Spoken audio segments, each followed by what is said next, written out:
नाज़रीन, मीरपुर बठोरो में JUI तरफ़ां बदअमनी खिलाफ़ एहतजाज कयो वियो। उन हवाले सां वीडियो लिंक ते मौजूद आहे आवाज़ न्यूज़ जो रिपोर्टर इंतज़ार खटरी। जी तो तल के मीरपुर बठोरो में वधंदड़ महंगाई बदअमनी मंशा के आम विक्रे खिलाफ जो जमयत उलमा इस्लाम मीरपुर बठोरो पारा एक तला चौखा रैली कढ़ी वही है। जो rally Mirpur Bathoro main bus stop ते पहुंची है।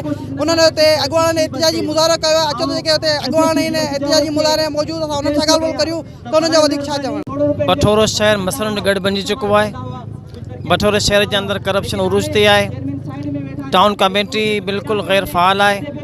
जो फंड अचे तो जो फंड अचन था वे सब हड़प कया वजन था, तक़सीम कया वजन था। पीने जो पानी साफ़ मिलना तैयार ना है।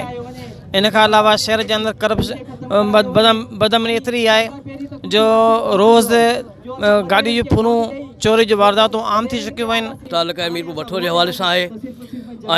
तालुका मीरपुर बठोरो जा मसाइल ख़ास करे मनशियात या अहिड़ो सां फुरुनि जी वारदातूं या ॿियूं जेके बुराइयूं तमाम उरूज ते हली रहियूं आहिनि। ये शयूं बंदि न थियूं तो इंशाअल्लाह बाक़ायदे ही असांजी जमायत हिकिड़ो तालिके जे हिसाब सां तहरीक जो हिस्सो थींदी। जी तहरीक मंशियात के खिलाफ़ है, बदअमनी के खिलाफ़ है, चोरी नहीं फुरिन के खिलाफ़ है। तमाम दोस्तन के खबर है तो असांजे तहलके बठोरे की हालत ये है जो 90 सालन के अंदर 1 रुपयो भी तरक्याती कम न थियो है। महंगाई के खिलाफ़ है जेका मीरपुर बठोरो में घर करे वही है।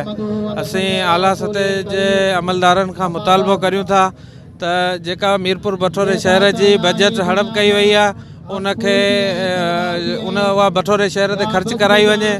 बठोरे के अंदर जेका करप्शन जो मंशात जो ज़हर असांजे नौजवान नस्लुन के दिनों वने पियो वो ज़हर बंद करायो वने। बदअमनी और चोरियां और डाके ये सारे के सारे बंद किया जाए और देहातियों में और गाँव में रोडें बनाया जाए। इसलिए हमारा गुजारिश है इनसे। मेज़बानी में करप्शन मंशात के खिलाफ है।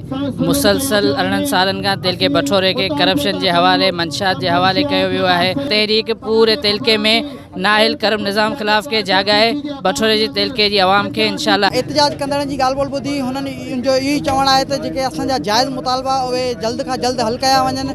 जेकॾहिं इहे मुतालबा हल न कया विया त असांजी एहतजाजी तहरीक जारी रहंदी।